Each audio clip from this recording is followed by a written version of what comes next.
விஜய் ஆக்டிங்கில் ரிலீஸ் ஆன the greatest of all time 13 டேஸில் உலக அளவில் 413 crore வசூல் பண்ணியிருக்கிறதா ஒரு நியூ போஸ்டரோட அஃபிஷியலாகவே இப்போ ப்ரொடக்ஷன் கம்பெனி அனௌன்ஸ் பண்ணியிருக்கிறாங்க. Region wise trade box office collection பார்த்தோம்னா தமிழகத்தில் 195.75 crore கலெக்ட் பண்ணியிருக்கு, ஓவர்சீஸில் 150.30 crore கலெக்ட் பண்ணியிருக்கு, ரெஸ்ட் ஆஃப் இந்தியாவில் 22.30 crore வசூல் பண்ணியிருக்கு, கர்நாடகாவில் 26.65 crore வசூல் பண்ணியிருக்கு, கேரளாவில் 12.85 crore வசூல் பண்ணியிருக்கு, ஆந்திர பிரதேஷ் தெலுங்கானாவில் 12.80 crore மொத்தமாக 13 டேஸில் 420.65 crore வசூல் பண்ணியிருக்கு.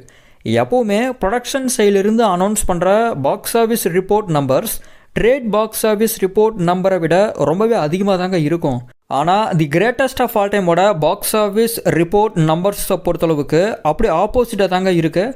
ட்ரேட் பாக்ஸ் ஆஃபீஸ் ரிப்போர்ட் நம்பர்ஸை விட ப்ரொடக்ஷன் சைட்லேருந்து அனௌன்ஸ் பண்ணுற பாக்ஸ் ஆஃபீஸ் ரிப்போர்ட் நம்பர் ரொம்பவே கம்மியாக இருக்குது.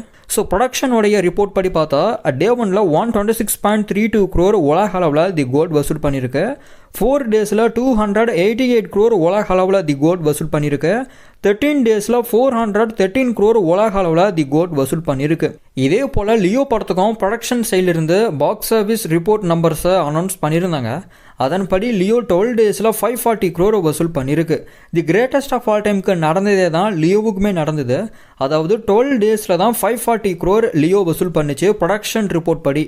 ஆனால் ட்ரேட் பாக்ஸ் ஆஃபீஸ் ரிப்போர்ட்டில் 11 டேஸ்லேயே 550 crore வசூல் பண்ணியதாக மென்ஷன் பண்ணியிருந்தாங்க.